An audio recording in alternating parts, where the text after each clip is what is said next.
ہم کریں گے ہر مظلوم کی حمایت۔ السلام علیکم، میں ہوں حرین فاطمہ اور آپ دیکھ رہے ہیں حمایتی نیوز HD چینل۔ نظر ڈالتے ہیں آج کی اہم خبروں پر۔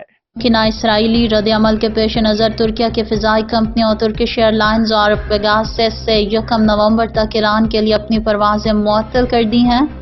بین الاقوامی خبر رساں ادارے کی رپورٹ کے مطابق ترک فضائی کمپنیوں کا یہ فیصلہ اسرائیل کے ایران پر متوقع حملے کے پیش نظر کیا گیا ہے۔ رپورٹس کے مطابق ترکیہ کی دونوں فضائی کمپنیوں نے ایران کے مختلف شہروں بشمول تہران، شیراز اور اصفہان میں اپنی پروازیں منسوخ کر دی ہیں۔ ان متعلقہ فضائی کمپنیوں نے اپنی ویب سائٹ پر پروازوں کی معطلی کی تصدیق کرنا ہے۔